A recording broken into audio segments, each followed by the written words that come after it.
al Centro de Cultura de China en Madrid a la presentación de Claves de la Gramática China.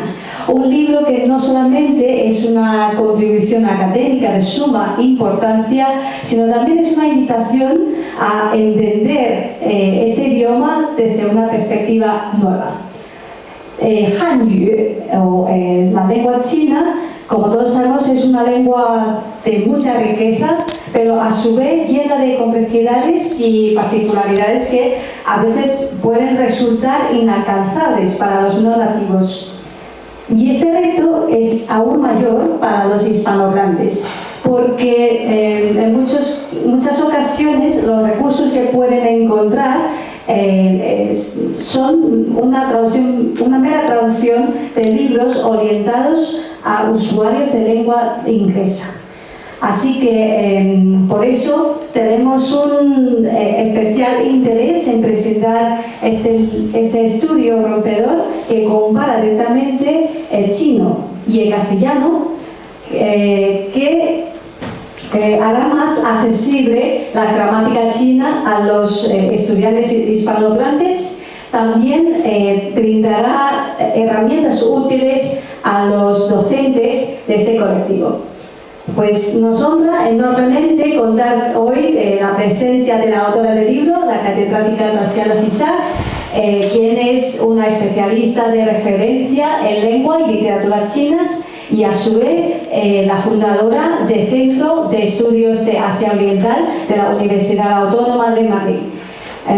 Nos guiará hacia estas claves tan importantes a través de ese libro que es fruto de años de trabajo, ¿no? y dedicación, respaldada por una extensa experiencia tanto como investigadora como docente y traductora. También quiero agradecer a Mariola Moncada, subdirectora del Centro de Lengua y Cultura de China, Xin Dongfang, por acompañarnos en este acto como moderadora. Mariola ha sido nuestra colaboradora imprescindible en la promoción y la coordinación de los cursos de chino en este centro, así que un placer enorme también tenerla allí. Sin más, cedo la palabra a Mariola y los invito a disfrutar de esta jornada dedicada a una obra que sin duda nos enriquecerá el conocimiento y comprensión de la lengua china. Muchísimas gracias y un fuerte aplauso para las dos. Muchísimas gracias a ti, querida Xihua. Es un placer de nuevo estar aquí en este auditorio, delante de gente que comparte pasión con nosotras por el chino, por China. Y sobre todo para mí es un honor y una inspiración estar sentada al lado de mi querida y mi admirada Tatiana Fisac. O sea que es doble alegría por todas partes.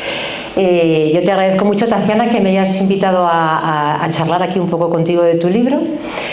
Antes de preguntarte una serie de cosas que me ha suscitado a mí su lectura y que creo que pueden ser interesantes para el público, me gustaría explicar muy brevemente qué tipo de libro es este libro que estamos presentando, el de Claves de la Gramática China. Claves de la Gramática China no es una gramática al uso, una gramática convencional de tema 1, los pronombres, tema 2, los adverbios, tema 3, las oraciones interrogativas.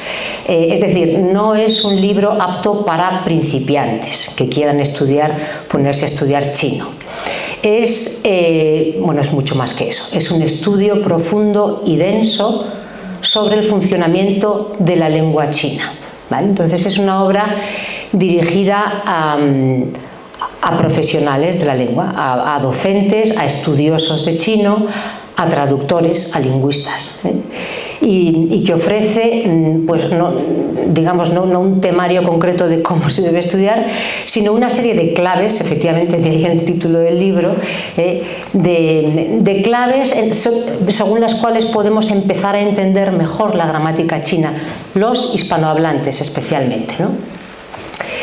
Es un libro que está inspirado desde una doble perspectiva y que lo enriquece muchísimo. Una es la perspectiva de una persona cuya carrera profesional ha estado dedicada desde hace mucho tiempo a la enseñanza del chino como lengua extranjera en España, con lo cual tiene muchísima experiencia de todas las carencias, todos los problemas, todas las limitaciones que tiene intentar enseñar o aprender chino utilizando categorías gramaticales de las lenguas europeas, ¿no? Creo que esto tendrás oportunidad de desarrollarlo un poquito más, pero básicamente es el problema, ¿no?, que se encuentra Taciana.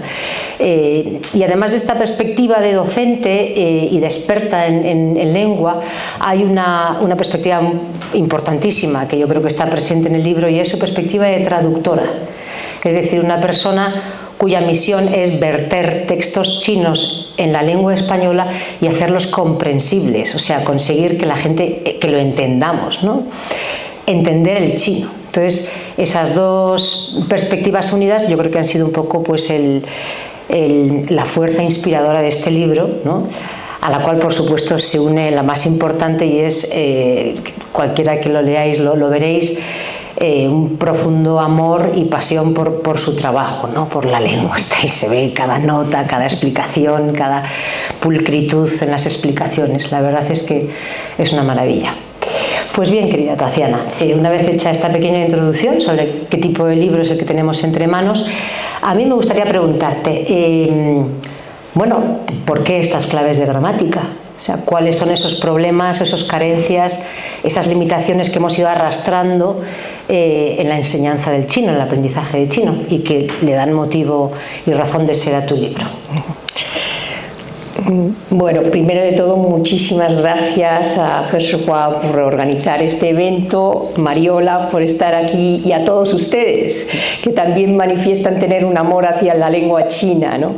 Bueno, a ver, vamos a claves. Efectivamente, para mí este libro tenía que dar un poco las claves, lo que yo llamo los pilares de la gramática china. Yo durante muchos años, pues como profesora, me enfrentaba a los estudiantes que me preguntaban: ¿y esto por qué es aquí así? Y claro, yo muchas veces pues no tenía muy claro que las explicaciones que me daban las gramáticas chinas fueran demasiado acertadas. Iba a los profesores que teníamos chinos de lengua materna y les preguntaba: a ver, explícame por qué esto es así y no es así. Y me daban una explicación tan complicada que yo decía: no lo creo que sea cierto. El chino es una lengua muy lógica. No me parece que esta explicación tan enrevesada y tan rara sea realmente la explicación. Y efectivamente han sido más de 30 años de enseñar chino y de no estar contenta con las explicaciones que me daban, lo que me ha ido llevando a investigar. Y al investigar me fui dando cuenta de que había otras perspectivas, y una de ellas era la de muchos lingüistas que afirmaban que la lengua china no era una lengua de sujeto-predicado o de sujeto-verbo-objeto, sino que era una lengua de lo que los lingüistas llaman tópico-comentario, que yo en el libro explico que denomino tema-comentario. Bueno, ¿y qué es esto de tema-comentario? Bueno, pues me fui dando cuenta de que nosotros en español utilizamos muchísimo la estructura tema-comentario y las utilizamos en el lenguaje coloquial. Cuando yo digo, por ejemplo, el libro me ha gustado mucho, pues el libro es el tema y me ha gustado mucho es el comentario. En español usamos enormemente esta estructura, y hay veces en donde, por ejemplo, si digo la película, es que llegaste tarde,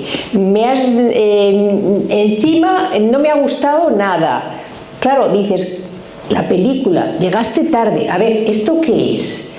Esto es una estructura tema-comentario. Pero claro, hay que entenderla bien, porque si no te desconcierta mucho que de repente te pongan una cosa y te digan la película y luego te digan llegaste tarde. Pero sí, o sea, poco a poco me fui dando cuenta de que esta afirmación que hacían algunos lingüistas muy reputados internacionalmente, y que nacía sobre todo en una gramática que hizo el lingüista más famoso que ha estudiado la lengua china, que ha sido Zhao Yanren, que en 1968 publica una gramática de la lengua china oral. que eso también es curioso, ¿no? Claro, me llevó poco a poco a tratar de profundizar en esa idea. Y la ventaja fue que, claro, me di cuenta de que en realidad la gramática que nos enseñaban era gramática del inglés, que a principios del siglo XX, pues unos estudiantes de lingüística que salen fuera de China aprenden lingüística inglesa y entonces vuelven y la encajan encima del chino. Y dicen, esta es la gramática del chino. Claro, no funcionaba, no se encajaba. Entonces te das cuenta cómo este lingüista, Zhao Yuanren, desde épocas muy tempranas, porque él fue catedrático en la Universidad de Harvard, él ya utilizaba esta estructura de tema-comentario. Bueno, entonces fui explorando por ahí y la ventaja fue al darme cuenta de que el español utiliza muchísimo en la lengua coloquial esta estructura. Y eso es lo que me ha permitido hacer algo que no se había hecho hasta ahora, que es, primero, comparar directamente el chino con el español y, en segundo lugar, desarrollar un poco desde el punto de vista pedagógico cómo hay que entender la estructura tema-comentario.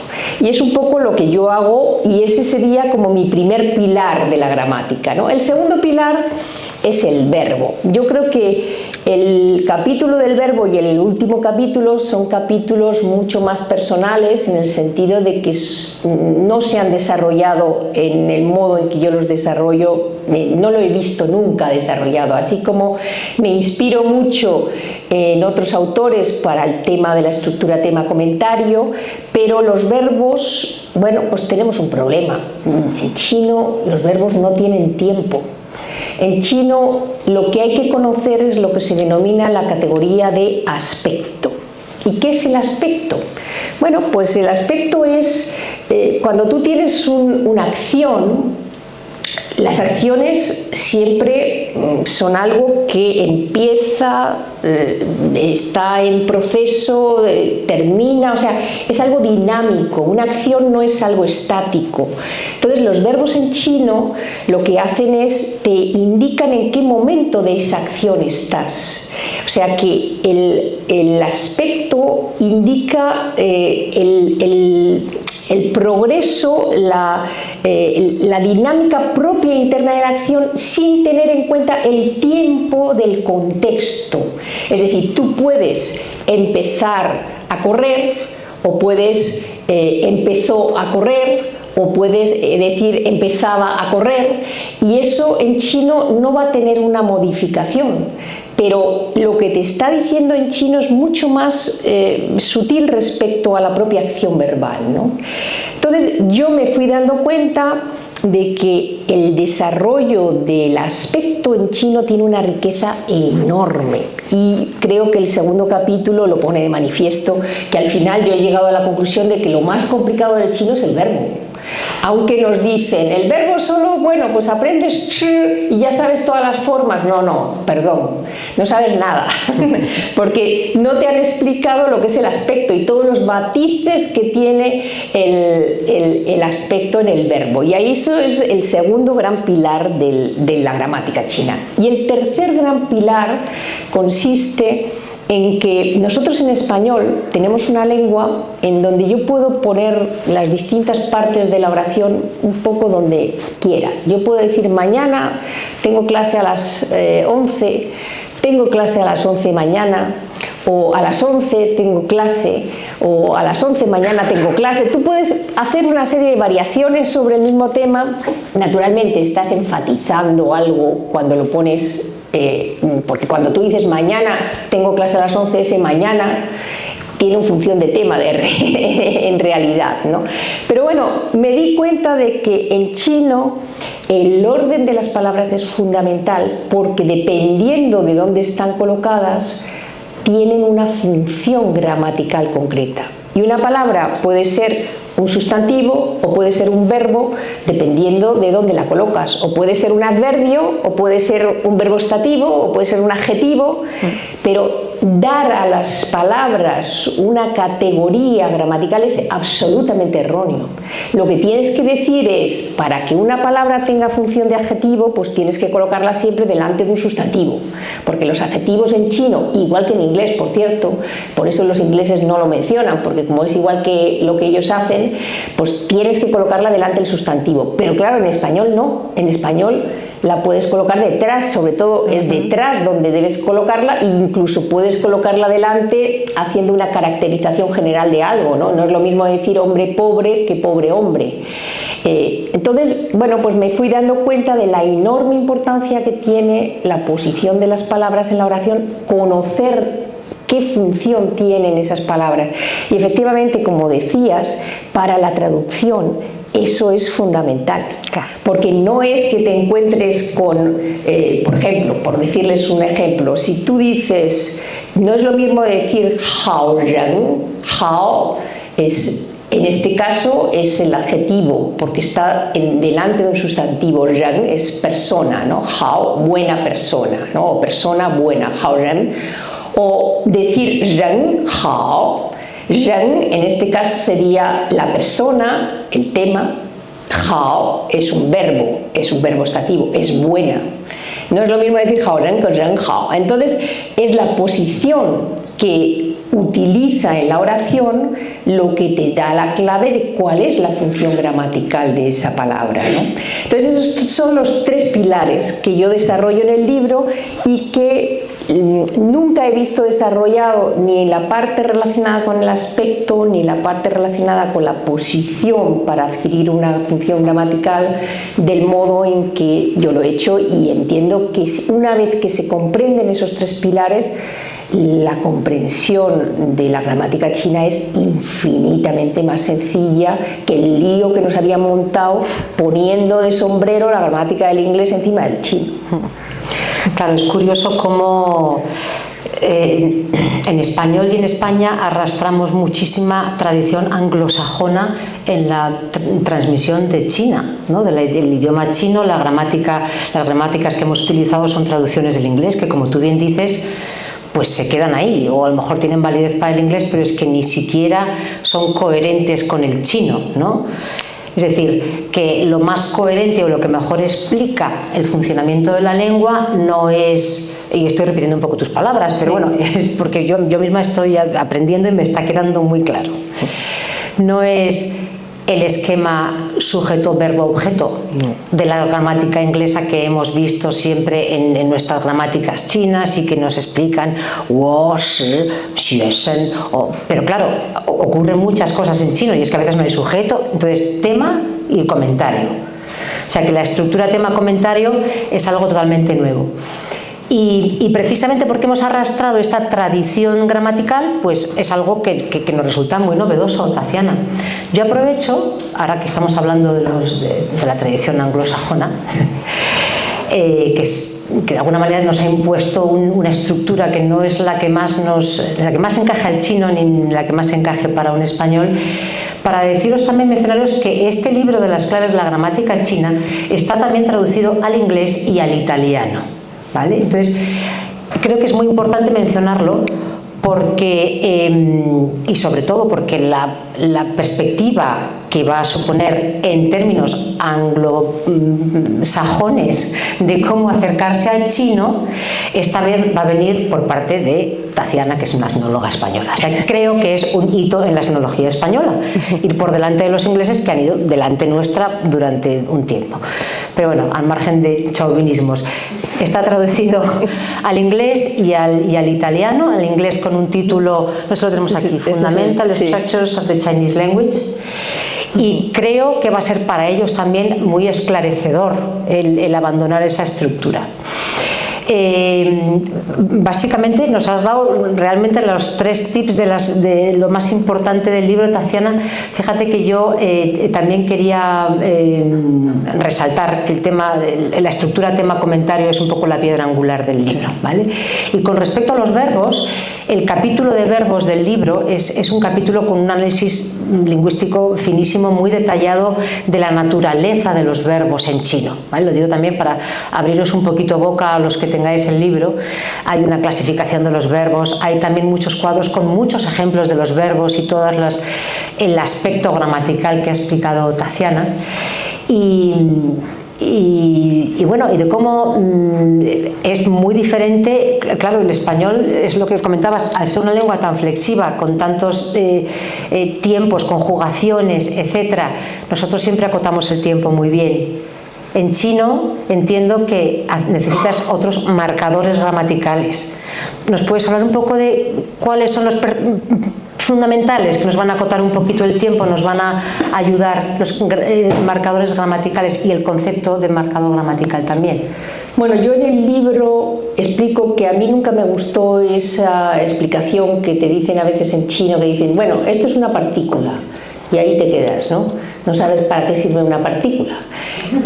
Utilizar un término que usan los lingüistas, que es el de marcador gramatical, obliga a explicar para qué es lo que marca realmente gramaticalmente, ¿no? Entonces, bueno, pues en vez de decir que ma al final de la oración es una partícula interrogativa, pues se dice que es un marcador interrogativo, ¿no?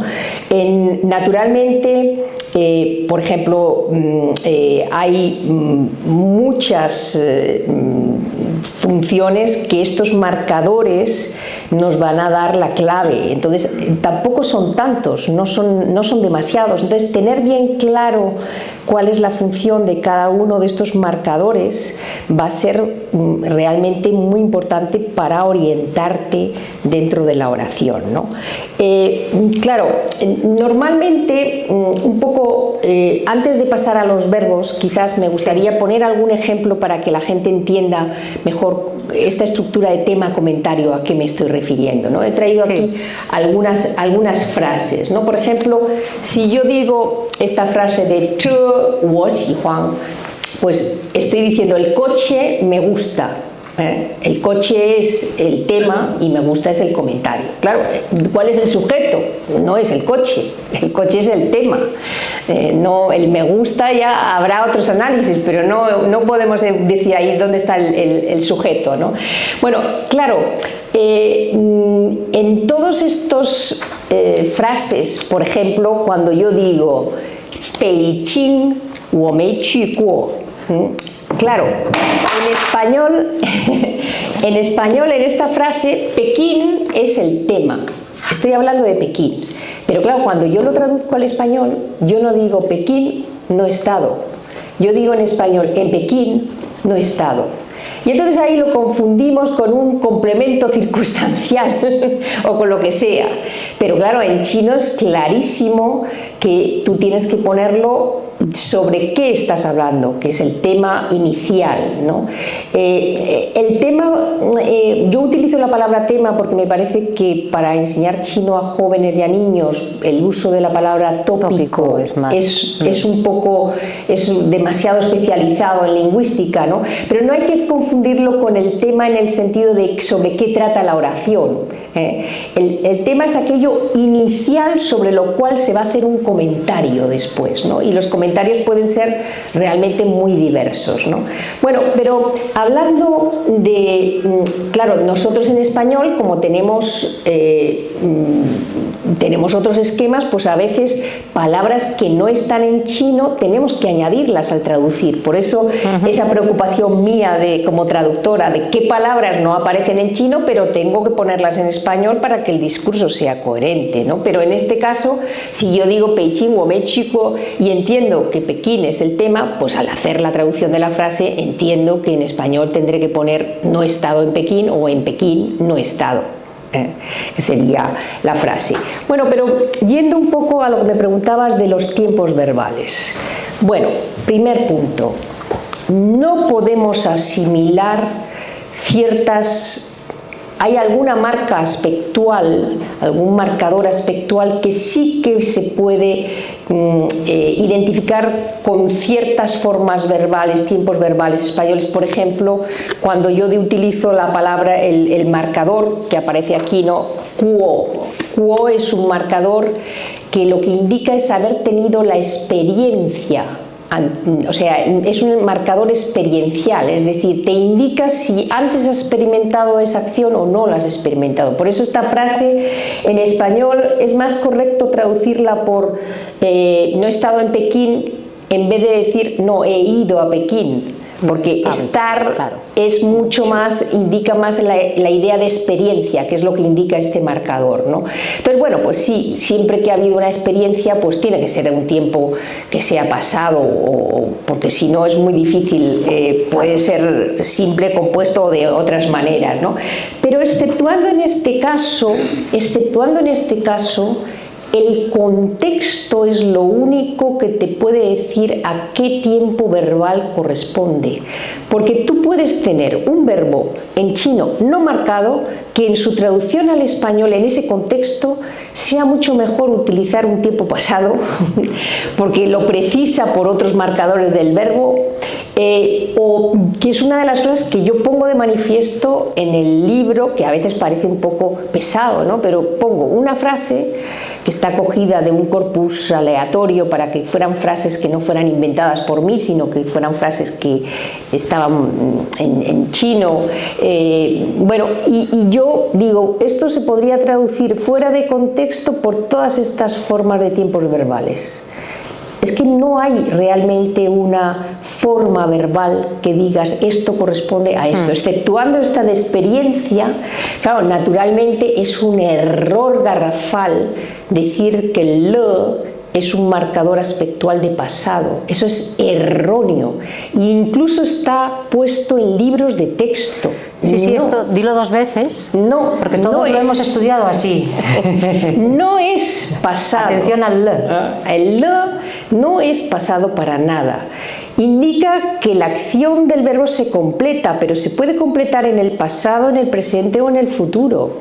Claro, cuando tú dices, cuando vengas nos vamos al cine, ese cuando vengas necesitará un lo, es decir, ni la el.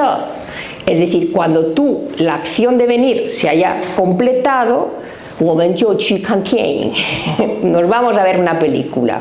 Entonces, hay muchísimos casos en donde a veces algún profesor me decía, no, es que esto lo digo al principio y luego ya les voy añadiendo otros tipos de explicaciones, y digo, no. Error garrafal, porque si tú a un alumno le dices el le equivale a pasado, ya lo tiene marcado de por vida y ya lo va a usar mal de por vida y no se va a enterar de qué significa realmente. Y porque además hay muchas frases en chino en donde de repente las traduces y dices, esto en español yo tengo que ponerlo en pasado. Y no hay un le en ciertos cosas. No, queda mucho más claro tal y como lo has explicado. O sea, hay 2 tiempos.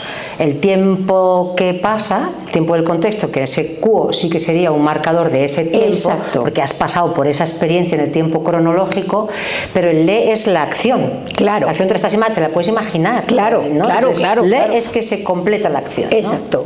Exacto. Y ya está, es así de fácil, en lugar de decir todo el le es pasado, no, errores. Exacto. Tatiana, más errores garrafales que hayamos cometido o que nos hayan enseñado. Bueno, a ver, los verbos para mí, como digo, es el capítulo en donde yo misma he aprendido más al hacerlo, ¿no? Y voy a poner también algún ejemplo, porque yo creo que es lo más fácil. ¿Quieres que los sujetemos? A ver, vamos a ver. Bueno, quizás, espera, antes de pasar al verbo, voy a poner un ejemplo también de tema comentario que es muy claro, ¿no? Este tipo de frases, cuando tú dices ta tou tong o wo tu zi bueno, pues son típicas... porque ya tiene hambre. Bueno, sí, claro, ta tou tong. Bueno, pues claro, ahí está clarísimo, ta es el tema. Él es, voy a hablar de él. Respecto a él, ¿qué le pasa a él? Pues que la cabeza le duele. Entonces, claro, no existe, es una cosa muy lógica la estructura. Cuando uno se entera de que es una estructura tema-comentario, pues no tiene ningún problema. Claro, no es la forma que nosotros usamos de decirlo, pero en chino es clarísimo este tipo de frases. Bueno, y en los verbos Yo creo que hay otra cosa que nunca nos han explicado, a mí al menos ningún profesor de chino me lo explicó. Lo dice claramente en su gramática Zhao Lianren, pero claro, la gramática de Zhao Lianren, esto es nada, esto es facilísimo comparado con la gramática de Zhao Lianren, que tiene 700 páginas y son densas, densas, densas, ¿no? Bueno, esta frase, ¿no? Cuando dices y es el pez o el pescado, podría ser, ¿no? Y es el tema. Bueno, ¿y qué pasa con el chula? Bueno, pues claro, si nosotros cogemos la frase decimos, ¿cómo lo podemos traducir? Pues hay dos formas de traducir dependiendo del contexto. Podemos decir, el pez ha comido o comió, o podemos decir, el pez me lo he comido. Entonces, claro, dices, ¿qué ocurre aquí? ¿Qué es lo que está pasando? Bueno, pues algo que dice muy claramente Zhao Lianren. Él dice, los verbos en chino no indican la dirección en la cual se produce la acción. Yo siempre, cuando era joven y cuando estudiaba en chino, cuando me explicaban el verbo prestar, chie, yo decía, pero qué cosa tan rara, que a veces significa prestar dinero a otro y otras veces significa que te dan prestado. Entonces, qué cosa más rara, tan ambigua, ¿no? Claro, no sabía que el verbo en chino no indica cuál es el agente y el paciente, es decir, no sabe si ahí el pez es el que hace la acción de comer o el pez es el que sufre la acción de que se lo han comido. Claro, esto explica también por qué hay otros mecanismos en chino para indicar con más claridad hacia dónde se produce la acción del verbo, como puede ser en los verbos de movimiento, claro. Cuando tú dices shang lai, shang qu, guo qu, guo lai, claro, nosotros en español decimos sube, pero no decimos sube allí o sube aquí o sube arriba. Sube arriba, baja abajo es redundante. Claro, es redundante para nosotros. Nosotros ya la propia forma verbal sí que indica quién hace la acción, ¿no? En chino no. Entonces hay muchos mecanismos en donde luego sirven para clarificar realmente hacia dónde se produce esa acción del verbo, ¿no? Otro ejemplo sería, por ejemplo, lo que yo llamo en el libro los coverbos. ¿Qué son coverbos? Son verbos que acompañan a otros verbos, en donde, por ejemplo, si yo digo 我给你打个电话, que es un verbo, es el verbo dar, pero aquí no funciona como verbo principal, sino como coverbo que ayuda a indicar hacia dónde se produce la acción del verbo, 我给你. Y luego ya el verbo principal que sería ta tianhua. Entonces, esa es otra clave que para la traducción, por ejemplo, claro, te abre un mundo. Claro. Porque no es lo mismo que el pez coma o que se lo coma. Sí. Tatiana, ¿qué es lo que te ha parecido de todo lo que nos cuentas en el libro lo más difícil de redactar o de entender o qué más te ha costado a ti ponerlo? Bueno, yo hago en varias partes del libro, explico que es una primera tentativa y que creo que hay que investigar más en esa línea. Y en el libro yo hago lo que llamo un experimento que se llama las conjugaciones aspectuales, que son una serie de cuadros, no sé si se verá algo, pero sí. Sí. ¿Necesitas gafas? No.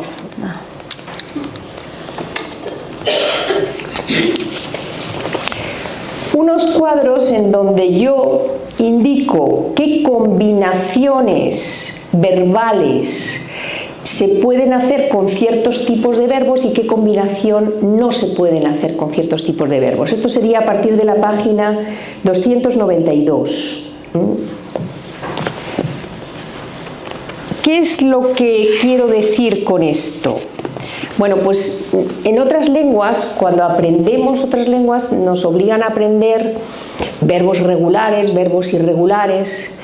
Pues en chino pasa también que hay muchos tipos de verbos y que nunca nos han explicado qué formas realmente se pueden hacer con estos tipos de verbos y qué otras o combinaciones con otro tipo de verbos. ¿En qué sentido?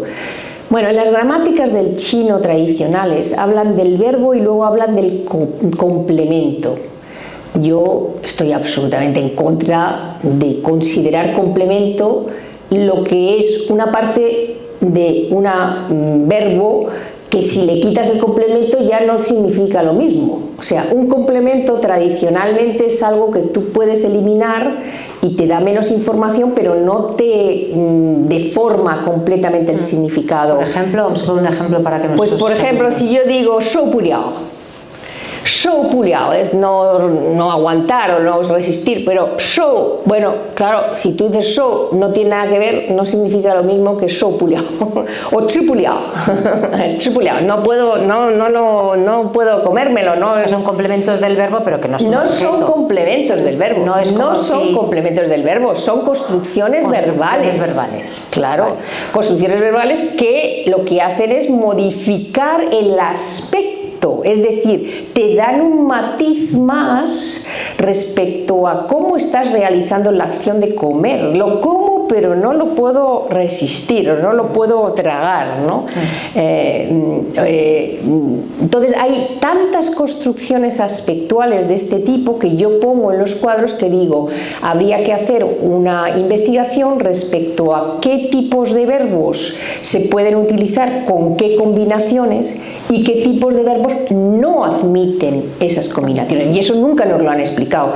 Eso sí, en la gramática más conocida, cuando yo leía una de las gramáticas que me dijeron que los profesores usaban más del chino, decía muy claramente en chino, el autor decía: los extranjeros nunca saben utilizar bien los complementos del verbo. Claro, yo me reía, decía, pero ¿cómo van a saber utilizarlos si nunca nos los han explicado bien? No se puede decir, ala, ahí tienes complementos y no te los explican, y en realidad son construcciones verbales, son combinaciones que forman, a veces incluso se lexifican y forman otro significado, ¿no? Igual que, por ejemplo, otra cosa que yo menciono, que son los verbos con objeto incorporado y los verbos con resultado incorporado. ¿Qué significa eso? Nosotros en español tenemos verbos con objeto incorporado. Les voy a dar un ejemplo que es el que yo doy a mis estudiantes porque todo el mundo se acuerda bien. No es lo mismo el verbo hacer que hacer pis. Hacer pis es un verbo con objeto incorporado, porque yo no puedo quitar el objeto, porque entonces cambia el significado del verbo. Entonces, en chino hay muchos verbos con objeto incorporado con una pequeña diferencia, que el objeto incorporado en español suele ser un objeto bastante distante del verbo, o sea, no son combinaciones, mientras que en chino son objetos obvios. Por ejemplo, en chino el verbo es 吃饭, comer comida, 唱歌, cantar canción, 跳舞, bailar baile. Entonces, esos son kanshu. Claro, son verbos que van junto con eso, claro. Que es leer, cantar, bailar, comer, claro. Pero van con su objeto puesto, ¿no? Son objetos a veces obvios, pero por ejemplo en el caso de kanshu ya tiene también el significado de estudiar, con lo cual se lexifica, modifica el significado, ¿no? Entonces, en eso, por ejemplo, pues claro, nunca nos lo han explicado ni en español ni en chino, ¿eh? Pero es clarísimo, cuando tú lo ves, entonces entiendes por qué tú dices 我唱歌唱得好. O sea, tú primero, ¿por qué lo repites? Pues porque tienes que primero decir el verbo completo. 他唱歌唱得好. Primero usas la forma completa del verbo 唱歌 y luego ya matizas y utilizas otra forma aspectual. Yo hablo de, que es el te, que indica el grado en el que se realiza la acción. 唱得好. Pero ya lo has dicho primero entero, porque si no lo dices entero, no sabes de qué estás hablando, porque es un verbo completo. Entonces, hay muchas cosas, como por ejemplo también los verbos con resultado incorporado, que son muy difíciles de traducir en español. ¿Por qué? Porque nunca puedes traducirlos claramente. Si tú dices, por ejemplo... Perdona, Tatiana, has dicho verbos con resultado incorporado. Incorporado. Sí. Por ejemplo, cuando tú dices cualquier verbo... Shuohua, por ejemplo. No, shuohua sería un verbo con objeto incorporado, porque es decir palabras. Vale, shuohua. Estamos no, hablando pero de verbos con no, por resultado. ejemplo, resultados. Sí, por ejemplo, tapuo.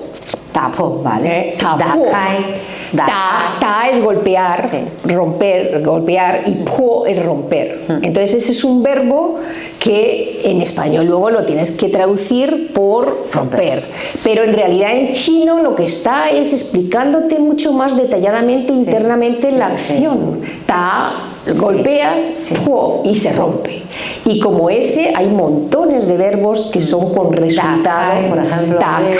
Exacto, también. O sea, hay montones que son con resultado incorporado. Pero lo consideramos como el verbo, claro, takai, tapo, sí, claro, yo digo, son construcciones aspectuales porque lo que te están es guiando mucho más claramente por el modo en que se está realizando la acción del verbo. Y en ese sentido, el chino tiene una fineza en cuanto a matices aspectuales que muchas veces cuando lo traduces al español se pierden. No puedes hacerlo porque es redundante, es raro, sí, no, claro. Porque no tenemos esas combinaciones. Claro.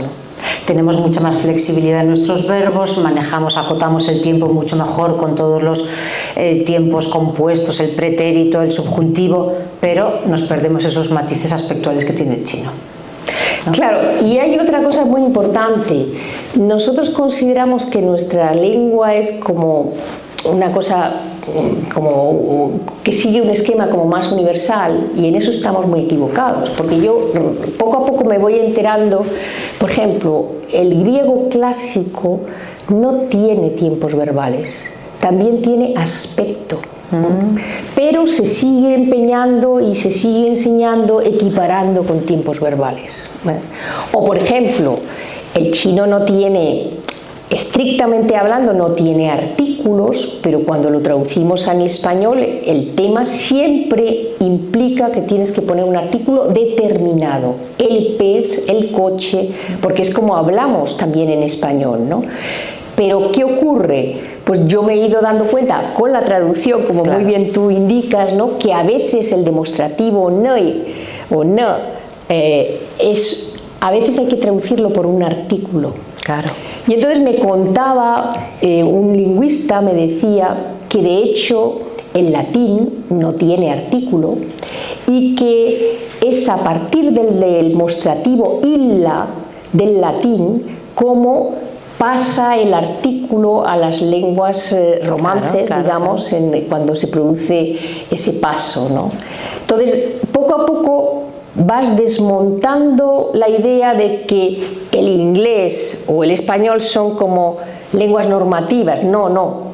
Es que hay otras muchas lenguas en el mundo que comparten rasgos. El chino no es tan raro como muchas veces nos hacen creer, sino que lo que ocurre es que no nos han explicado bien las diferencias. Y han querido facilitarnos las cosas aparentemente utilizando categorías que no funcionan. Eso pasa en muchas cosas, no solo en idioma, pasa también en todas las estructuras con las cuales estudiamos la política china o la geopolítica o la cultura. Entonces, realmente tenemos que hacer un esfuerzo en quitarnos nuestra boina de eurocentrismo, ¿no? Y ponernos más, o sea, con un gesto de humildad en intentar saber cómo funciona ese lenguaje, ¿no? Lo que has hecho tú, Taciana. Yo te quería preguntar también, ya por dejar un poco de tiempo al público que nos haga alguna pregunta, entiendo que este libro hay colegas chinos, lingüistas, que también lo han visto, lo han valorado, y era por preguntarte un poco qué tipo de repercusión ha tenido en China tus claves de gramática. Bueno, la verdad es que yo estoy muy contenta porque a principios de septiembre de este año hice un viaje a China. Nosotros en la Universidad Autónoma de Madrid tenemos mucha relación con la Academia China de Ciencias Sociales, y yo pedí al Instituto de Lingüística, con quien no había tenido antes relación, les pedí una cita para encontrarme con algunos lingüistas para poderles hablar un poco de esta gramática y sobre todo a través de la versión inglesa para ellos, ¿no? Porque hay pocos lingüistas que saben el español allí. Y bueno, pues me prepararon una reunión Y bueno, pues yo les mandé la versión inglesa para que antes conocieran un poco el tema. ¿Y cuál fue mi sorpresa cuando llegué allí y me encontré con que se habían reunido 14 lingüistas para hablar de mi libro? Y me explicaron que ellos estaban totalmente de acuerdo con la forma en la que yo tenía de abordar la gramática, pero me contaron también, y esto fue, digamos, el descubrimiento, que llevan muchos años en conflicto con la Universidad de Pekín, porque hay una serie de lingüistas en la Universidad de Pekín que siguen defendiendo la versión de sujeto-predicado. Y claro, también hay otro problema, que hay muchos manuales, algunos de ellos los más utilizados, publicados por la Universidad de Pekín y hechos desde hace muchos años en la Universidad de Pekín, que utilizan este esquema en la enseñanza, ¿no? Entonces me manifestaron, bueno, de hecho para mí fue realmente muy emocionante porque nunca me imaginé que iba a tener una acogida tan favorable entre especialistas de la Academia China de Ciencias Sociales y incluso yo les pregunté, ¿y creen que merecería la pena traducirlo al chino este libro? Y me dijeron sí, sin ninguna duda. Incluso si necesita editorial, me dijeron, lo podemos publicar aquí, ¿no? Ahora todavía tengo que buscar a ver cómo traducirlo porque eso es más complicado. Sí, pero hay que darle un poco la vuelta porque lo has escrito pensando en que lo leíamos los españoles. Sí, lo ¿no? que pasa es que esto, si se traduce al chino, sería también pensando en chinos que hablan español, porque el libro no solamente puede valer para quienes estudian chino, sino también para quienes estudian español. ¿Por qué?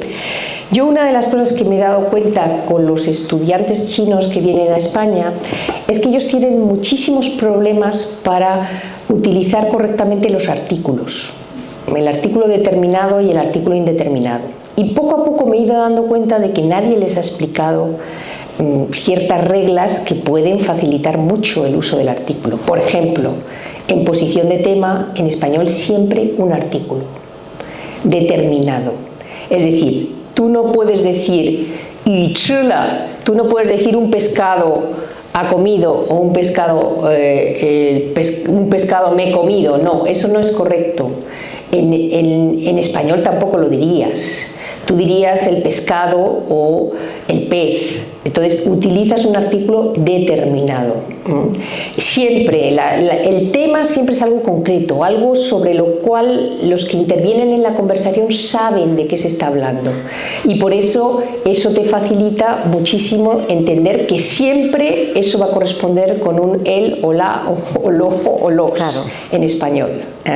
Entonces yo ahora estoy pendiente de hacer un estudio un poco más en profundidad para ver en la posición de comentario cuándo es el artículo determinado y cuándo es el artículo indeterminado. Pero sí que creo que hay cosas del libro que facilitarían también a los que estudian español el comprender ciertos mecanismos en su paso, como tú muy bien has visto al leer el libro, ¿no? De la traducción del chino al español, cómo se produce, claro, esa traducción. Y además en tu libro haces una cosa que está muy bien, que en todas las traducciones de todos los millones de ejemplos que hay de palabras chinas, pones como sombreado o acotado en corchetes, no me acuerdo muy bien cómo lo marcabas, aquellas palabras en español que o bien necesitan decirse o bien necesitan no decirse. Exacto. Entonces se hace como más natural, dice, bueno, porque a veces pensamos que o hay que traducir todo o hay que encajar todo gramaticalmente como lo haríamos, pero no. Entonces, como funcionan diferente las dos lenguas, pues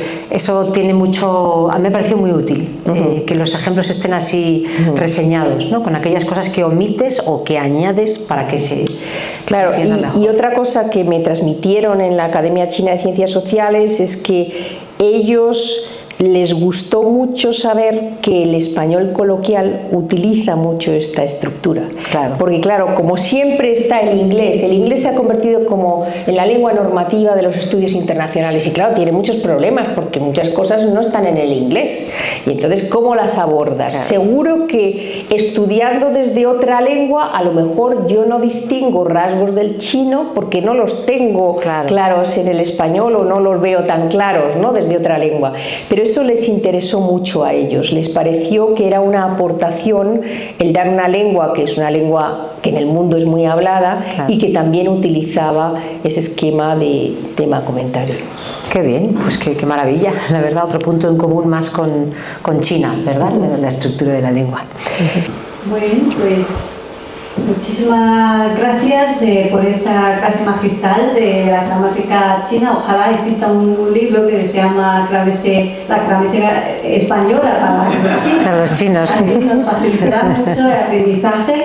De hecho, el último capítulo lo he leído con mucha atención y he aprendido un montón porque claramente yo creo que sirve para un estudio inverso, para los traductores sobre todo, a la hora de comparar ambas lenguas de esta manera tan detallada. Nos ayuda a no solo profundizar nuestro nivel de idioma, también abrir nuestro horizonte, ¿no? de cómo percibir tanto como el idioma en sí como las culturas. Así que muchísimas gracias y gracias de nuevo también a todo el público por estar aquí con nosotros esta tarde. Gracias. Muchas gracias. Gracias, Tatiana. Muchas gracias a ti. Muchas gracias.